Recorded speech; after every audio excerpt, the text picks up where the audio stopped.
வணக்கம் உலக தமிழ் உறவுகளே. மீண்டும் ஒரு உலக நகர்வுகள் நிகழ்வினூடாக உங்கள் அனைவரையும் சந்திப்பதில் மகிழ்ச்சி. நான் இங்கு சிட்னி ஆஸ்திரேலியாவில் இருந்து அருள், என்னுடன் இங்கிலாந்திலிருந்து போரியர் ஆய்வாளர் அருஸ் பங்கு பெற்றுகின்றார். வணக்கம் அருஸ். வணக்கம் அருள். இலக்கு நேர்களுக்கு அன்பு கலந்த வணக்கம்.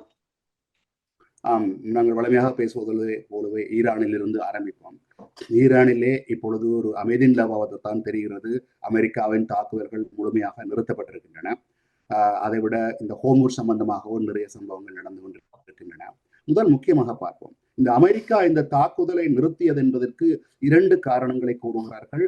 ஒன்று அமெரிக்காவினுடைய ஆயுத கையிருப்பு முடிவடைந்தது என்றுதான் ஆய்வாளர்கள் பலர் குறிப்பிடுகின்றார்கள். அதே வேளையிலே இன்னொரு ரகசிய தவறுகளும் கசிந்து கொண்டிருக்கிறது.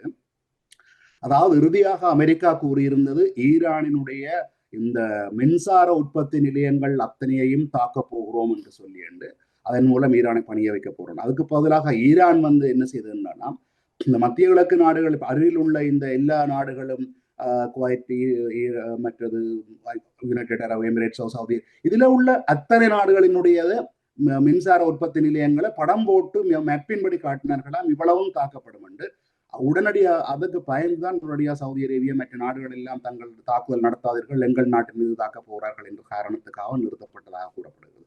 இந்த தாக்குதல் நிறுத்தம் அப்படியா இருந்திருக்குமா என்ற தகவலை கூறுங்கள். ஈரான் தாக்குதல் நிறுத்தம் நீங்கள் கூறியது போலதான், அதாவது ஆயுத பற்றாக்குறை காரணமாகத்தான் அது நிறுத்தப்பட்டதாக இந்த ஊடகங்கள் தகவலை வெளியிட்டிருக்கின்றன. இந்த வாஷிங்டன் போஸ்டின் தகவல்களின் அடிப்படையில் முதல் நாள், அதாவது ஈரான் மீது தாக்குதலை ஆரம்பித்த முதல் வாரத்திலேயே அமெரிக்கா 1300க்கும் மேற்பட்ட இந்த ATACMS என்ற அதிநவீன ஏவுகணையை பயன்படுத்தி விட்டது என்று சொல்லியும், அதே சமயம் இவ்வாறான ஏவுகணைகளின் பற்றாக்குறை காரணமாகத்தான் போரை தொடர முடியாத நிலையில் அமெரிக்கா இருக்கிறது என்றும், அந்த தகவல் வெளியில் கசிந்தபடியால் அது ஈரானுக்கு சாதகமாக, அதை ஈரான் தனக்கு சாதகமாக பயன்படுத்தி கொண்டிருப்பதாகவும் கூறியிருக்கிறார்கள். இதே சமயம் இப்ப ரஷ்யா டுடே ஒரு செய்தியை வெளியிட்டிருக்கின்றது என்று சொன்னால், இந்த தகவல் கசிந்தது தொடர்பாக அமெரிக்க அதிபருக்கும் அமெரிக்காவின் போர்த்துறை செயலாளர் பீட் ஹெக்ஸத்துக்கும் இடையில் கடும் வாக்குவாதம் ஏற்பட்டதாக கூறியிருந்தது. ஆனால் பிறகு இன்று இந்த எக்ஸ் தளத்து ட்ரூத் சோஷலில் ட்ரம்ப் அதை மறுத்திருக்கின்றார். பீட் ஹெக்ஸத்தினால் அது வெளியில் செல்லவில்லை, ஊடகங்கள் தான் அதை கசிய விட்டிருக்கின்றன என்று. அப்ப ஊடகங்கள் கசிய விட்டிருக்கின்றன என்பதை ட்ரம்ப் ஏற்றுக்கொள்வது என்று சொன்னால், உண்மையில் அவ்வாறான ஒரு சம்பவம், அதாவது இந்த ஆயுத பற்றாக்குறை அங்கு இடம்பெற்றிருப்பது உண்மை என்றுதான் நாங்கள் கருத வேண்டி இருக்கின்றது. இதே சமயம் நீங்கள் பார்த்தீர்கள் என்று சொன்னால், இந்த ட்ரம்பை, அதாவது ஈரான் மீதான நடவடிக்கையின் போது குர்திஸ் படையினரை ஈரான் மீதான ஒரு இராணுவ நடவடிக்கைக்கு பயன்படுத்துவதில் ஏற்பட்ட தோல்வி காரணமாக இஸ்ரேலின் மொசாட் உளவுத்துறையின் தலைவர் 2 ஜெனரல் தர அதிகாரிகளை, அவர்கள்தான் அந்த தாக்குதலுக்கு பொறுப்பாக இருந்தவர் என்று சொல்லியும், 2 அதிகாரிகளை பதவியிலிருந்து நீக்கி இருப்பதாக கூறியிருக்கின்றது இஸ்ரேலிய ஊடகம் ஒன்று. இதே சமயம் சிரியாவில் இன்று குண்டு வெடிப்பொன்று ஏற்பட்டிருப்பதாகவும் கூறப்படுகின்றது. இந்த நேற்று நாங்கள் பேசியிருந்தோம், இந்த ஜெபல் அலி துறைமுகத்தில் UAE ஐக்கிய அரபு அமீரகத்தின் துறைமுகத்தில் ஏற்பட்ட குண்டுவெடிப்பு தொடர்பாக நாங்கள் பேசியிருந்தோம். அது தொடர்பாக யாரும் அதை உரிமை கோரவில்லை. ஐக்கிய அரபு அமீரகமும் அது ஒரு விபத்து என்றுதான் கூறியிருந்தது. ஆனால் இப்போது கூறுகிறார்கள் என்னென்று சொன்னால், அந்த தளத்தின் மீதான தாக்குதல், அந்த தளத்தில் ஏற்பட்ட வெடி விபத்தால் பெருமளவான சேதங்கள் ஏற்பட்டிருப்பதாக அங்கிருந்து கிடைக்கின்ற தகவல்கள், அதாவது சேட்டலைட் படங்களை மேற்கோள் காட்டி அதை தெரிவித்திருக்கிறார்கள். இதனிடையே அமெரிக்கா மீண்டும் தங்களை தாக்கினால் தாங்கள் வளைகுடா நாடுகளில் இருக்கின்ற அமெரிக்க தளங்களை தாக்குவோம் என்று இப்போது ஈரான் தெரிவித்திருக்கின்றது. இதே சமயம் இந்த பேச்சுக்களை முன்னெடுப்பதற்காக ஈரானுக்கு பலர் இப்போது படையெடுத்துக் கொண்டிருக்கிறார்கள். உதாரணமாக பார்க்க போனால் சிபிஎஸ் என்ற செய்தி நிறுவனம் தெரிவித்திருக்கின்றது, அமெரிக்க அதிபர் சவுதி அரேபியாவின் முடிக்குரிய இளவரசர் பின் சல்மானுடன் ஒரு விரைவில் பேச்சுவார்த்தையை தொலைபேசியில் பேசுவார் என்றும், அதே நேரம் துருக்கியின் அதிபரும் இந்த வாரம் சவுதி அரேபியாவுக்கு செல்ல உள்ளதாக தெரிவிக்கப்படுகின்றது. பாகிஸ்தான் பிரதமர் ஏற்கனவே சவுதி அரேபியாவுக்கு சென்று விட்டதாகவும் கூறப்படுகின்றது. இதுல இன்னொன்றையும் நான் குறிப்பிட வேண்டும் என்னவென்றால், நேற்றும் கூட 5 பேருக்கு ஈரானிலே மரண தண்டனை நிறைவேற்றப்பட்டிருக்கின்றது. தேசிய பாதுகாப்புக்கு அச்சுறுத்தலாக இருந்தவர்கள் என்ற அடிப்படையில் ஏற்கனவே 56 பேர் வரையில் அதாவது மரண தண்டனை நிறைவேற்றப்பட்டதாகவும் இன்னும் 1500 பேர் வரையில் காத்து கொண்டிருப்பதாகவும் நான் முன்னர் கூட கூறியிருந்தேன். அம்னெஸ்டி இன்டர்நேஷனல், ஹியூமன் ரைட்ஸ் போன்றவர்கள் இதை பற்றி கண்டனம் தெரிவித்ததாகவும், இதனை அமெரிக்கா பின்னென்று அதாவது பின்னாலே அதோட அமெரிக்க சார்பு நாடுகள் இதனை கண்டிப்பதாகவும் கேள்விப்பட்டேன். என்னுடைய கேள்வி என்னவென்றா, ஒரு நாட்டுக்கு பாதுகாப்பு அச்சுறுத்தலாக இருப்பது என்பது இன்றைக்கு அல்ல, மன்னராட்சி காலங்களில் இருந்து இன்று வரை எல்லா நாடுகளும் தேசிய பாதுகாப்புக்கு அச்சுறுத்தலாக இருக்கக்கூடாது என்றது ஒரு எந்த பிரஜைக்கும் உரிமை இல்லை என்ற தண்டனைகள் இருக்கின்றன. நீங்கள் ஆகாயத்திலே பொதுமக்கள் இலக்குகளின் மீது குண்டுகள் போடுகின்ற பொழுது அல்லது காசாவிலே கண்டவாட்டுக்கு குண்டுகளை போட்டு கொல்லுகின்ற பொழுது இறந்த மக்களுக்காக அதுக்கு யுத்த குற்றத்துக்கு வருகிறது. இந்த நாடு உண்மையிலே அந்த மக்களுக்கு விசாரித்து அறிந்து தண்டனை வழங்குகிறது. நீங்களோட குறிப்பிட்டிருந்தீர்கள் கடந்த தடவை அவர்களுக்கு ஏன் இந்த தண்டனை வழங்குகிறார்கள் என்று. இதை பற்றி சற்று ஆராய்ந்து விட்டு நாங்கள் அங்கால அடுத்த கட்டத்துக்கு செல்வோம். இது முதலும் பேசியிருந்தோம் என்று சொன்னால், அங்கு கிட்டத்தட்ட 300க்கும் மேற்பட்ட காவல்துறையினர் கொல்லப்பட்டிருக்கிறார்கள் இந்த ஆர்ப்பாட்டக்காரர்களால். ஆர்ப்பாட்டக்காரர்களிடமிருந்து 2500க்கும் மேற்பட்ட ஸ்டார்லிங்க் ரக இலோன் மஸ்கின் அந்த இணையதள வசதிகள் கைப்பற்றப்பட்டிருக்கின்றன. அவையெல்லாம் கடத்தி கொண்டு வந்திருக்கிறார்கள். முதல் உங்களுக்கு தெரியும், 2025ஆம் ஆண்டு இடம்பெற்ற தாக்குதலில் ஈரானுக்கு உள்ளுக்குள் இருந்துதான் தாக்குதல்களை மேற்கொண்டார்கள். அதிலும் நீங்கள் பார்த்தீர்கள் சொன்னால் எல்லா தளங்கள், ஈரான் எல்லா தளங்களுக்கும் பக்கத்தில் இருக்கின்ற வீடுகளுக்கு ஏற்கனவே ஒரு உதாரணத்தை சொல்கிறேன். ஒரு விமானப்படை தளத்தின் மீது பெருமளவில் ட்ரோன்களால் தாக்குதல் நடத்தப்பட்டது. அவர்கள் அதை எங்கிருக்கிறது என்று கண்டுபிடிக்க முடியாது. இஸ்ரேல் அடிக்கிறதா யார் அடிக்கிறது என்று தெரியாது. இறுதியாக அவர்கள் கண்டறிந்தது என்னென்று சொன்னால், ஒரு நியூரோ சர்ஜன், அவர் ஒரு டாக்டர், அவற்ற மகனும் டாக்டர், அவன் வீட்டுல மேல் தளம் ட்ரோன் லான்ச் பேட்டா இருக்கு. அவர் இவ்வளவு காலம் அங்க இருக்கிறார் என்றுதான் சொன்னார்கள். அப்படி ஒசாமா பின் லேடன் வீட்டுக்கு போனவரும் ஒரு பாகிஸ்தானிய டாக்டர் தான் போய் கண்டுபிடிச்சு சொன்னவர். கூறுங்க. உண்மைதான்.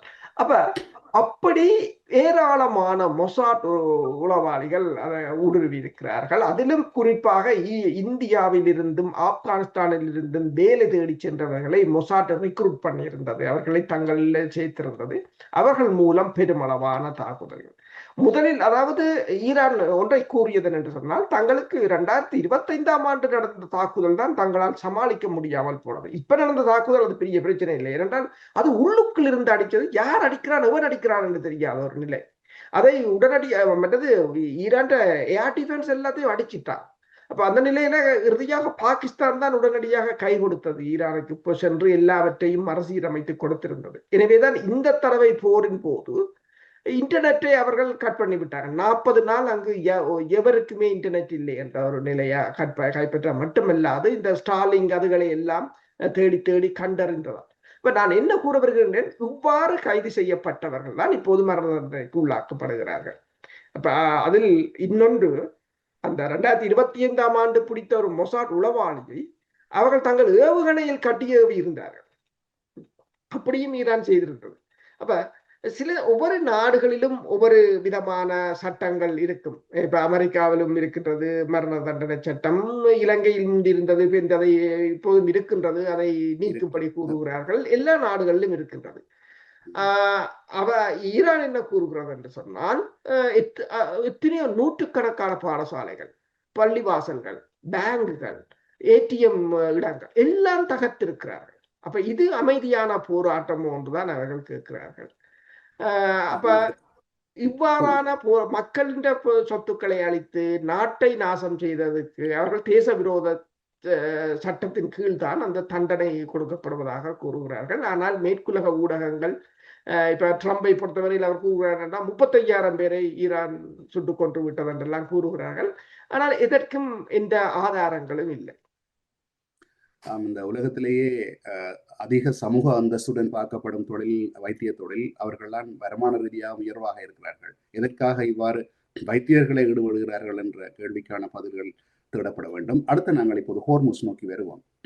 ஹோர்முஸ் நீரிணை சம்பந்தமாக ஓமானும் ஈரானும் ஒரு இறுதி ஒப்பந்தத்துக்கு வந்து விட்டதாகவும், ஆனால் அதனை நிறைவு செய்வதற்கு நிறைய தடைகளை போடுகிறார்கள். ஒன்று, அமெரிக்கா அவ்வாறு கட்டணம் விதிப்பதை முழுமையாக ஏற்க முடியாது என்று கூறியிருக்கிறது. கப்பல் நிறுவனங்கள் எல்லாம் அவ்வாறு கட்டணத்தை ஏற்க முடியாது என்று கூறியிருக்கின்றன. அதைவிட மிக முக்கியமானது என்னவென்றால், ஈரானும் ஓமானும் செய்து கொள்கின்ற ஒப்பந்தத்தை ஏற்றுக்கொள்ளுகின்ற கப்பல்களுக்கு காப்புறுதி இன்சூரன்ஸ் கொடுக்க மாட்டோம் என்று இன்சூரன்ஸ் நிறுவனங்கள் சொல்லிக் கொண்டிருக்கின்றன. பாருங்கள், 2 நாடுகள் தங்கள் கடல் எல்லை கூட உட்பட என்ன தீர்மானம் எடுக்கின்றது என்பதும், அதுவும் கடல் என்பது சட்டப்படியான அவர்களுக்குரிய கடல் சார் பரப்பில் எடுக்கின்ற தீர்மானத்துக்கு எவ்வாறு முட்டுக்கட்டை போடுகிறார்கள்? இதை பற்றி சற்று கூறுங்கள். ஹோர்முஸ் நீரிணையில் தற்போது வடக்கு மற்றும் தெற்கு கப்பல் வழித்தடங்களுக்கு பதிலாக படிப்படியாக ஒரே ஒரு மைய வழித்தடத்தை அமைக்கும் திட்டம் குறித்து ஈரானும் ஓமானும் விவாதித்து வருவதாக தகவல்கள் தெரிவிக்கின்றன. அதிலும் பாத்தீங்கன்னு சொன்னால், தொடக்கத்தில் கப்பல்கள் வடக்கு வழித்தடம், அதாவது ஈரானுக்கு அருகில் வழியாக உள்ளே நுழைந்து தெற்கு வழித்தடம் ஓமான் அருகில் வழியாக வெளியேறும் என்றும், ஒரு இடைக்காலத்திற்கு பிறகு அனைத்து கப்பல்களும் போக்குவரத்தும் மைய வழித்தடத்துக்கு மாற்றப்படும் என்றும், இதில் உள்ளே வரும் மற்றும் உள்ளே வரும் போக்குவரத்தை ஈரானும், வெளியே செல்லும் போக்குவரத்தை ஈரானும் ஓமானும் இணைந்து நிர்வகிக்கும் என்று சொல்லியும், சரக்கின் மதிப்பில் ஒரு குறிப்பிடத்தக்க சதவீதத்தை கட்டணமாக வசூலிப்பதற்கு பதிலாக காப்பீடு, எரிபொருள் நிரப்புதல் மற்றும் சுற்றுச்சூழல் சார்ந்த சேவைகள் போன்ற அவற்றுக்கான வரியாக கிட்டத்தட்ட 3 தொடக்கம் 7% தாங்கள் அறவிடப் போவதாக கூறியிருக்கிறார்கள். இதே சமயம் இந்த டெய்ஸ் மாகாணத்தில் உள்ள அல்மேகா துறைமுகத்து மன்னிக்கவும், இதே நேரம் நீங்கள் பார்த்தீர்கள் என்று சொன்னால், இந்த அமெரிக்காவின் மத்திய கட்டளை மையம் என்ன கூறியிருக்கிறது என்று சொன்னால், தாங்கள் இந்த முற்றுகையை தொடர்ந்து கொண்டிருப்பதாகவும், இதுவரை காலமும் 49 கப்பல்களை திருப்பி விட்டிருப்பதாகவும், 2 கப்பல்களை அழித்திருப்பதாகவும், 2 கப்பல்களை கைப்பற்றி இருப்பதாகவும் கூறியிருக்கிறார்கள். அதே சமயம் சவுதி அரேபியாவிலிருந்து அமெரிக்காவுக்கு ஏற்றுமதி செய்யப்படும் எண்ணெய் இந்த கடந்த, அதாவது ஜூலை மாதம் பூச்சிய நிலையை எட்டியிருப்பதாக கூறியிருக்கிறார்கள். கிட்டத்தட்ட 3 லட்சம் பேரல் எண்ணெய்களை அவர்கள் ஒரு மாதமும் ஏற்றுமதி செய்வதுண்டு. அதற்கு, அதாவது 1985ஆம் ஆண்டுக்கு பிறகு இந்த எண்ணெய் ஏற்றுமதி பூச்சிய நிலை அடைந்தது இதுதான் முதல் தடவை என்று கூறப்படுகிறது. அதே சமயம் பிரித்தானியாவின் டெலிகிராப் பத்திரிகை ஒன்றை போட்டிருக்கிறது. இந்த ஈரானுக்கும் ஓமானுக்கும் இடையிலான அக்ரிமெண்ட் பூர்த்தி செய்யப்பட்டிருக்கிறது என்றும், அந்த அக்ரிமெண்டில் ஈரானுக்குத்தான் முழுமையான அதிகாரங்கள் வழங்கப்பட்டிருப்பதாகவும், இந்த தகவலை தொடர்ந்து எண்ணெய் விலை அதிகரித்திருக்கின்றது என்றும், இப்போது எண்ணெய் விலை ஒரு பேரல் $83 இருப்பதாகவும் அது கூறியிருக்கின்றது. இதே சமயம் இந்த கச்சா எண்ணெய் விலை தொடர்பாக இந்த HFI என்ற நிறுவனம் என்ன தெரிவித்திருக்கிறது என்று சொன்னால், அதாவது இந்த கச்சா எண்ணெய் விலை யதார்த்தத்தை பிரதிபலிக்கவில்லை என்றும், HFI நிறுவனம் என்ன அது என்ற தகவலின் அடிப்படையில் இது எந்த வகையிலும் தர்க்க ரீதியாக பொருந்தவில்லை என்றும், அமெரிக்காவின் மூலோபாய எண்ணெய் இருப்பு, அதாவது ஸ்ட்ராட்டஜிக் ஆயில் ரிசர்வ், தற்போது 2023ஆம் ஆண்டை விட சுமார் 47 மில்லியன் பீப்பாய்கள் குறைந்துள்ளது என்றும், அக்காலத்தில் WTI கச்சா எண்ணெய் பீப்பா ஒன்று சுமார் $80 என்ற விலையில் விற்கப்பட்டது. ஆனால் இன்று அதன் விலை $75 குறைந்திருக்கின்றது. மேலும் 2023இல் ஹோர்முஸ் நீரிணை மூடப்பட்டிருக்கவில்லை. தினசரி எண்ணெய் உற்பத்தியில் சுமார் 11 பில்லியன் பீப்பாய்கள் என்ற அளவிலான குறைப்பு மேற்கொள்ளப்படவில்லை. அத்துடன் வான்வழி தாக்குதல்களோ எது குண்டு வீச்சுகளோ அப்போது இடம்பெறவில்லை. அப்ப இருந்த விலைக்கும் இப்ப இருந்த விலைக்கும் ஏதோ ஒரு மனிப்புலேஷன் இடம்பெறுகிறது. யாராலும் இதை பிரிடிக்ட் பண்ண முடியாத ஒரு நிலையாக இந்த எண்ணெய் விலைகள் இருக்கின்றது. ஏனென்றால் தற்போதைய நிலையில் இவ்வளவு நாள் கிட்டத்தட்ட 6 மாதம் ஆகின்றது. இந்த 6 மாதத்தில் எண்ணெய் விலை $200 எட்டி இருக்க வேண்டும் என்றுதான் கூறினார். ஆனால் $80, $83 ஈவன் அதைத்தான் இந்த HFI என்ற நிறுவனம் சொல்லி இருக்கிறது 2023ஆம் ஆண்டை விட குறைவாக கிடைக்க என்று. $78 இப்பொழுது நான் பார்த்தேன். உண்மைதான். இப்பொழுது நாங்கள் இந்த ஹவுதிகள் ஏமன் பிரச்சனை சம்பந்தமாக வருவோம். திடீரென்று ஹவுதி கிளர்ச்சியாளர்கள் ஏமன் படைகள் மீது நடத்திய தாக்குதல்களிலே நிறைய பேர் இறந்திருப்பதாகவும் பலர் காயமடைந்திருப்பதாகவும் செய்திகள் வருகின்றன. இந்த இடத்திலே ஒன்றை குறிப்பிட்ட நேரம் நான் அடுத்த உங்களுக்கு பதிலை எதிர்பார்க்கிறேன். ஏமனிலே 3 வகையான ஆட்சிகள் இருக்கின்றன. நான் முன்னர் மறு இடத்திலே கேட்டிருந்தேன். ஒன்று இந்த நாட்டில் நடக்கின்ற அரசாட்சி, இரண்டாவது இந்த ஹவுதி கிளர்ச்சியாளர்கள் என்ற ஒரு பகுதியினர், இன்னொன்று சவுதி அரேபியாவில் ஒரு நிழல் அரசாங்கம், நாடு கடந்த நிழல் அரசாங்கம் ஒன்று நடந்து கொண்டிருக்கிறது. இப்பொழுது அந்த உள்ளக தாக்குதல், உள்ளே சண்டை நடந்திருக்கிறது. ஹவுதிகள் தங்களுடைய நாட்டில் உள்ள ஏமன் படைகளுக்கு தாக்கி இருக்கிறார்கள். இது சம்பந்தமான தகவல்கள் இருந்தால் குறிப்பிடுங்கள். ஹவுதிஸ் அமைப்பு இன்று ஏமன், அதாவது இந்த நீங்கள் கூறியது போல சவுதி அரேபியாவின் ஆதரவு பெற்ற Yemen emergency forces, Yemeni emergency forces என்ற அந்த சிறப்பு அவசர கால படைப்பிரிவு என்றுதான் அதுக்கு பேரை வைத்திருக்கிறார்கள். அந்த படைப்பிரிவின் தளங்கள் மீது கிட்டத்தட்ட 8க்கும் மேற்பட்ட பாலிஸ்டிக் ஏவுகணைகளை ஏவியிருந்தார்கள் திடீரென்று. அந்த ஏவுகணைகளால் கிட்டத்தட்ட 40 பேர் கொல்லப்பட்டதாக கூறப்படுகிறது. இது தொடர்பாக அமெரிக்காவும் தனது கடுமையான கண்டனங்களை தெரிவித்திருக்கின்றது. அதாவது இதை தொடர்பாக இந்த தகவல் என்ன சொல்கிறது என்று சொன்னால், ஈரானின் ஆதரவு பெற்ற ஹூதிஸ் போராளிகள் மாரிப் மற்றும் ஹத்மராவு ஆகிய மாகாணங்களில் ஏமன் அவசரகால படை பிரிவின் பல முகாம்களை தாக்கியிருக்கிறார்கள். எக்ஸ் தளத்தில் வெளியிடப்பட்ட அறிக்கையில் அதன் செய்தி, அதாவது ஹவுதீஸ்களின் செய்தியாளர் யாஹா சாரி என்ன கூறியிருக்கிறார் என்று சொன்னால், தாங்கள் இந்த ஏமன் பகுதி மீது இருந்த அவசரகால படையினர் மீது ஏராளமான பாலிஸ்டிக் ஏவுகணைகளையும் ட்ரோன்களையும் யூஸ் பண்ணி தாக்குதல் நடத்தியதாகவும், இந்த தாக்குதல்களால் கிழக்கு ஏமனில் உள்ள ஏராளமான முகாம்கள் மற்றும் படை குவிப்பு மையங்கள், ஆயுத கிடங்குகள் எல்லாம் அழிக்கப்பட்டதாகவும், ஏமனின் அவசரகால படையினரிடமிருந்து உடனடியாக எந்த பதிலும் வரவில்லை என்றும், எனினும் முன்னதாகவே அங்கு பெரும் உயிர் சேதங்கள் ஏற்பட்டதாக தெரிவிக்கப்பட்டிருந்தது என்றும், பெருமளவானவர்கள் கொல்லப்பட்டும் பெருமளவானவர்கள் காயமடைந்தும் இருப்பதாக கூறப்படுகின்றது. இதே சமயம் நீங்கள் பார்த்தீர்கள் என்று சொன்னால், இந்த அமெரிக்கா தூதரகம் இந்த நடவடிக்கையை கண்டித்திருக்கின்றது. இது ஒரு கோழைத்தனமானது என்று கண்டித்திருக்கிறார்கள். இப்ப நீங்கள் பார்த்தீங்கன்னு சொன்னால், ஈரானை பொறுத்தவரையில் ஈரான் அன்றைக்கு நாங்கள் இப்போ ஒரு 2-3 காணொலிக்கு முதல் கதை பேசியிருந்தோம். ஈரான் ஒரு சிறப்பு படை அணியை ஈராக்கில் இறக்கி குர்திஸ் அமைப்பினரின் தளங்களை அழித்து விட்டு திரும்பி இருந்தார்கள். தொடர்ச்சியாக இந்த போர் நிறுத்தம் என்றும் பார்க்காமல் குர்திஸ் அமைப்பினரின் ஆயுத களஞ்சியங்கள், தலைமையகங்களை அழிக்கிறார்கள். இப்போது சவுதி அரேபியா ஒரு படை குவிப்பை செய்திருக்கின்ற நேரத்தில் இந்த சவுதியின் ஆதரவு பெற்ற படையை ஹவுதிகள் தாக்கி இருக்கிறார்கள். அப்ப இது ஒரு எதோச்சியாக நடக்கிற தாக்குதல்களாக இதை கொள்ள முடியாது.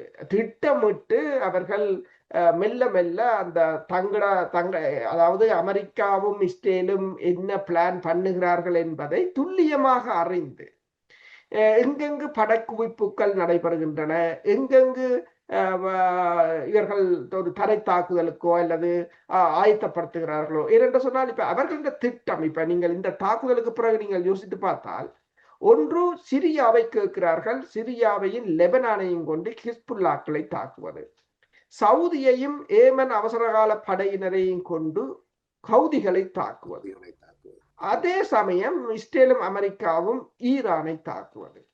அது வெற்றி பெற்றால் இந்த ஐரோப்பிய ஒன்றியம் அதில் இணையும். அப்ப ஒரே அடியாக முடித்து விடுவது. ஆனால் இந்த திட்டத்தை ஈரான் நன்கு அறிந்திருக்கின்றது. எனவேதான் ஈரான் ஹவுதிகளின் ஊடாக பல விடயங்களை இப்போது செய்கின்றது. அதே சமயம் நீங்கள் பார்த்தீங்கன்னு சொன்னால் இந்த தெற்கு பிரிவினைவாதிகளுடன் குறுகிய காலம், அதாவது இந்த இந்த சவுதி ஆதரவுடைய ஏமன் அரசாங்கத்தை குறிவைத்துத்தான் இன்று ஹவுதிகள் தாக்குதல் நடத்தியதாகவும், தெற்கு பகுதி பிரிவினைவாதிகளுடனான குறுகிய கால மோதல்களுக்கு பிறகு 2015ஆம் ஆண்டு ஏமன் அவசரகால படைகள் என்ற அமைப்பை ஒரு அரசாங்கம் உருவாக்கியதாகவும், தெற்கு இடைக்கால கவுன்சில் அதாவது எஸ்டிசி என்ற அதன் கட்டுப்பாட்டில் இருந்த பகுதிகளை ஏமன் அரசாங்கம் தனது கட்டுப்பாட்டுக்கு கொண்டு வந்ததென்றும், அதன் மூலம் 6 பிரிவுகள் மற்றும் சுமார் 30,000 போராளிகளை கொண்ட இந்த அவசரகால படையை அது நிறுவியிருந்தது என்று சொல்லியும், சர்வதேச அளவில் அங்கீகரிக்கப்பட்ட ஏமன் அரசாங்கத்தின் கட்டுப்பாட்டில் இருந்த ஒரு இராணுவ தளம் இத்தாக்குதலுக்கு இலக்காகி இருப்பது என்பது தற்போது கிடைக்கின்ற தகவல்கள் என்று ஊடகங்கள் தகவலை வெளியிட்டிருக்கின்றன. அதே சமயம் இந்த ஹவுதிகளின் இந்த பிராந்தியத்தில் மேற்கொண்ட தாக்குதல் அவர்கள் தங்கள் செல்வாக்கை அதிகரிக்க ஈரான் தொடர்பான போரை பயன்படுத்திக் கொள்வதாக இந்த துனிசியாவுக்கான முன்னாள் அமெரிக்க தூதுவர் மற்றும் வெளிவிவகாரத்துறையின் ஈரான் விவகாரங்களுக்கான முன்னாள் செயலாளருமான ஜோயிட் ஹூட் தெரிவித்திருக்கின்றார். கடந்த சில ஆண்டுகளாக தங்கள் முக்கிய ஆதரவாளரான ஈரான் சற்று பின்னடைவை சந்தித்ததாகவும், பல ஆண்டுகால கடுமையான போருக்கு பிறகு சவுதி அரேபியா அவர்களுடன் ஒரு புத்திசாலித்தனமான ராஜதந்திர அணுகுமுறையை கையாண்டதையும் ஹவுதிகள் கவனித்தனர் என்றும், எனவே அவர்கள் சற்று இடைவெளி விட முடிவு செய்தனர் என்றும், அந்த இடைவெளியில் தாங்களாகவே மட்டுமன்றி ஈரானின் உதவிகள் மூலமாக தங்கள் ஆயுத இருப்பை மீண்டும் நிரப்பிய பின்னர் இப்போது ஹார்முஸ் நீரிணை வழியாக நடைபெறும் வர்த்தகத்தின் கட்டுப்பாட்டை ஈரானும் செங்கடலின் ஊடான கட்டுப்பாட்டை ஹவுதிகளும் கட்டுப்படுத்தியவாறு இந்த ஏமனின் படையினரையும் தாக்கி அளித்திருக்கிறார்கள் என்று அந்த அமெரிக்க தூதுவர் கூறியிருக்கின்றார். அதே சமயம் நாங்கள் நேற்று ஒரு செய்தியை வெளியிட்டிருந்தோம், இந்தியாவின் ஒரு கப்பல் செங்கடல் பகுதியில் தாக்கப்பட்டிருந்தது என்று. அதாவது டெய்ஸ் மாகாணத்தில் உள்ள அல்மேகா என்ற துறைமுகத்துக்கு சென்று கொண்டிருந்த அன்சர் அல்லா ஹூதி படைகளின் தாக்குதலுக்கு உள்ளாகி மூழ்கிய இந்திய கொடி தாங்கிய MSV ஃபைஸ் நூர் ஒலியா என்ற கப்பல் சவுதி ஆதரவு படைகளுக்கு ஆயுதங்கள் மற்றும் இராணுவ உபகரணங்களை ஏற்றி சென்றதாக கூறியிருக்கிறார்கள். இன்று அந்த கப்பலின் படத்தை போட்டிருக்கிறார்கள். அது கடலுக்கு அப்படியே மூழ்கியபடி இருக்கின்றது. அதில் இருந்த 14 இந்திய மாலுமிகள் உட்பட பலரை ஹவுதிகள் மீட்டிருக்கிறார்கள். இப்பொழுது இஸ்ரேல் பற்றிய நிலைமைக்கு வருவோம். ஹிஸ்புல்லாக்கள் நிறைய ஏவுகணை தாக்குதல்கள் நடத்தி இருப்பதாகவும், இஸ்ரேலும் அதுக்கு பதில் தாக்குதல் நடத்தி இருப்பதாகவும், அதாவது ஹிஸ்புல்லாக்களின் முக்கிய தளபதிகள் இருந்ததாகவும் சில தகவல்கள் வருகின்றன. அது சம்பந்தமான தகவல்களை வழங்குங்கள். நீங்க சொல்வது போலதான் இன்று இஸ்ரேல் ஆர்ட்லரி தாக்குதல்களையும் மற்றும் விமான தாக்குதல்களையும் மிக கடுமையாக லெபனான் மீது நடத்தி இருக்கின்றது. அதே சமயம் லெபனானுக்கும் இஸ்ரேலுக்கும் இடையிலான பேச்சுக்கள் வெற்றி அளித்திருப்பதாகவும், டெக்னிக்கல் ரீதியாக அது பயனுள்ளதாகவும் அமெரிக்க அதிபர் டொனால்ட் ட்ரம்ப் தெரிவித்திருக்கின்றார். இஸ்ரேல் கிட்டத்தட்ட 60 கிராமங்கள் மற்றும் நகரங்களை அந்த பகுதியில் தனது கட்டுப்பாட்டில் வைத்திருப்பதாக கூறப்படுகின்றது. அந்த லெபனான் பிரதேசங்கள் மீது இஸ்ரேல் ஆர்ட்லரி தாக்குதல்களையும் நடத்தி இருக்கிறது. இதனிடையே இன்று பலஸ்தீனத்தில் நீங்கள் பார்த்தீர்கள் என்று சொன்னால் ஒரு சிறிய குழந்தை சுடப்பட்டு காயமடைந்திருப்பதாகவும், அதே சமயம் இன்னொரு காணொளி வழியாக இருக்கின்றது. அதாவது சும்மா கிரனேட்டுகளை பயிற்சி கொடுக்கிறார்கள், பெண் இஸ்ரேலிய இராணுவத்தினருக்கு பயிற்சி கொடுக்கிறார்கள். அப்போது காசா பகுதியில் உங்களுக்கு தெரியும், எல்லா மக்களும் இடம்பெயர்ந்து கூடாரங்களில் தான் தங்கி இருக்கிறார்கள். அதை சுற்றி மதில் கட்டப்பட்டிருக்கிறது. இங்கால மதிலுக்கு இங்கால பயிற்சியாளர்கள் இஸ்ரேலிய பெண் வீரர்கள், அங்கால குழந்தைகள் பிள்ளைகள் எல்லாம் கூடாரங்களுக்கு அவர்கள் கிருணைட்டு அந்த கூடாரங்களுக்கு எறிந்து பழகுகிறார்கள்.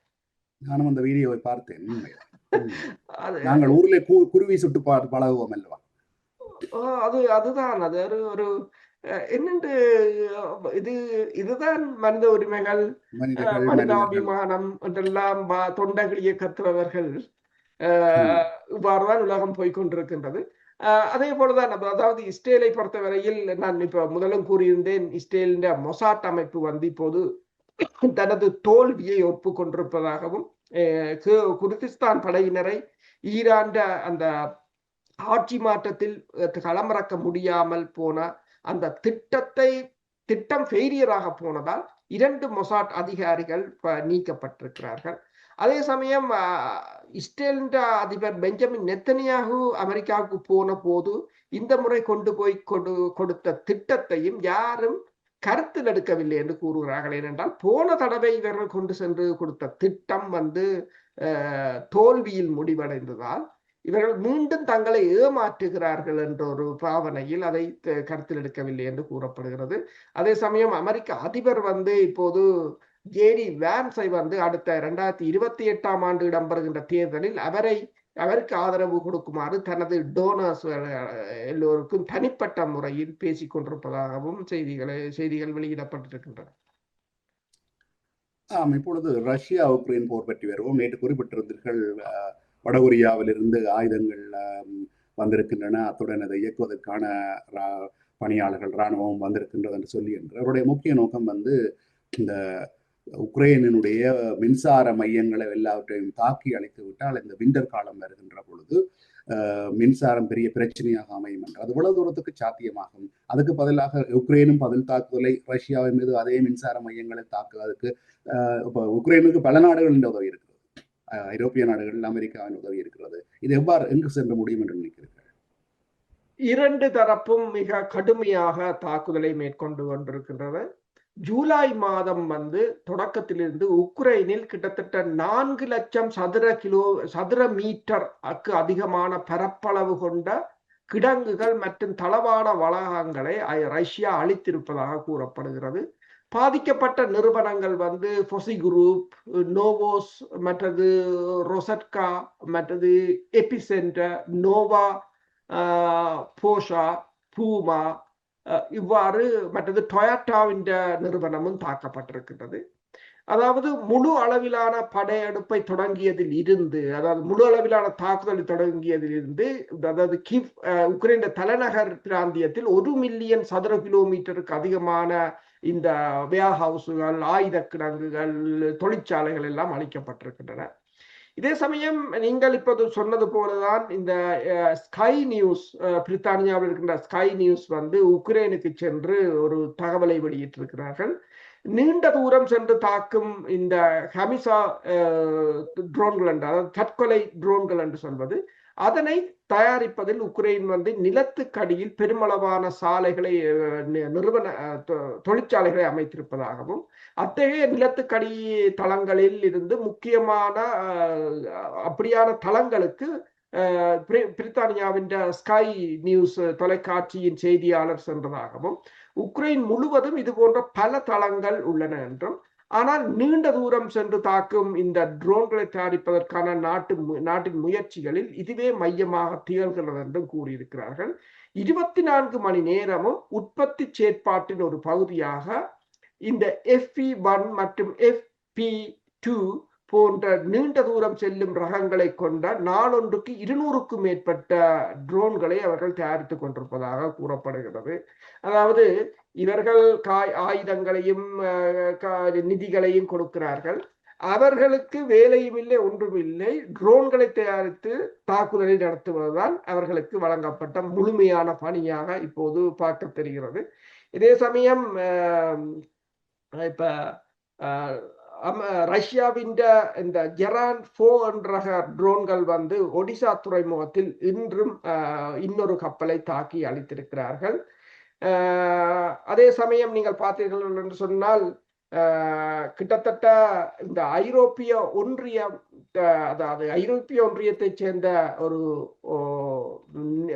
பத்திரிகை போட்டிருக்கின்றது, ரஷ்யாவிடம் தற்போதும் கிட்டத்தட்ட 900 ஃபைட்டர் ஜெட்ஸ் இருக்கிறது என்றும், ஐரோப்பாவில் இப்போதும் வான்படையை பொறுத்தவரையில் ரஷ்யா இப்போதும் முன்னணியில் இருப்பதாகவும் கூறியிருக்கிறார்கள். நல்லது. நேர் ஒருவர் கேட்டிருந்த கேள்வி ஒன்று நாங்கள் நாளைக்கு அல்லது இன்னொரு நிகழ்விலே கூறுகிறோம். அவர் கேட்டிருந்த கேள்வி என்னவென்றால், இந்த அமெரிக்க கப்பல்கள் இன்னமும் இந்த ஹோர்முஸ் நீரிணையில் இருக்கின்றன. முதல்ல ஜெரால்ட் என்ற கப்பலும் ஆப்ரஹாம் லிங்கன் என்ற கப்பலும் தாக்குதல் தாங்க முடியாமல் பின்வாங்கி சென்றன. எவ்வாறு நிற்கின்ற என்ற கேள்வி கேட்டிருந்தார். அதற்கான பதிலை நாங்கள் இன்னொரு நிகழ்ச்சியில் வழங்குவோம். இத்துடன் இன்றைய இந்த நிகழ்வை நிறைவு செய்து கொள்ளுகின்றோம். மீண்டும் ஒரு நிகழ்வில் உங்கள் அனைவரையும் சந்திக்கும் வரை உங்களிடமிருந்து விடைபெறுகின்றோம். நன்றி, வணக்கம். நன்றி, வணக்கம்.